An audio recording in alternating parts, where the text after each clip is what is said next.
everybody, this is Linda Bond reading the first chapter of my action, adventure, romantic thrill ride called Alive at 5. Are you ready?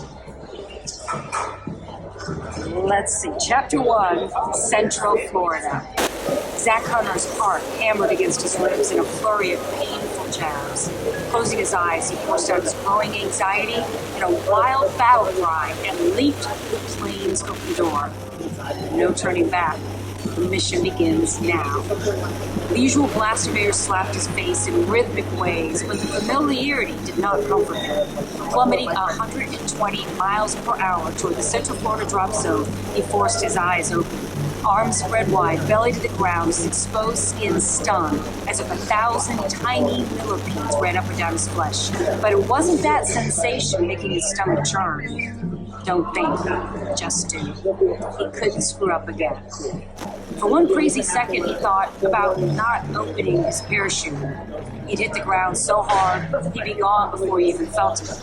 Death might be the only way to extinguish the inferno of guilt slowly burning him alive. His uncaring family wouldn't even miss him. No, he had to stay alive. He had to stay alive to right the wrong. He could trust no one else to do it.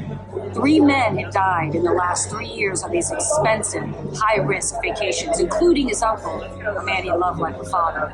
He had to prove their deaths were no accident. He was the only one who still believed justice had to be served. He deployed his high-performance parachute, the nylon filling with air as the straps jerked against his chest. He grunted, the air whooshing out of his lungs. The burning pain was a well-deserved punishment for not being able to save his Florida Department of Law Enforcement partner who had drowned on a police dive mission.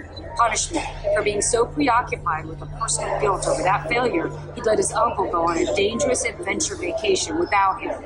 If Zach had taken the trip, as his uncle had asked, Jackson Hunter would still be alive today.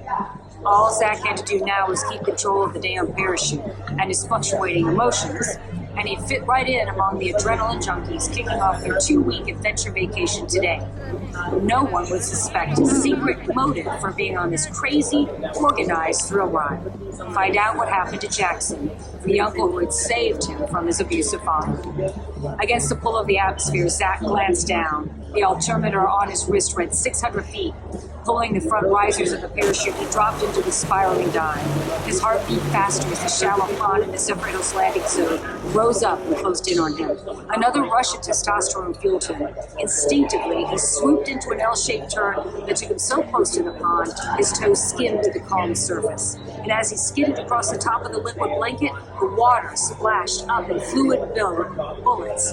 In a strange way, the sting comforted him, made him feel as though he was paying a price for failing both his police partner and his uncle.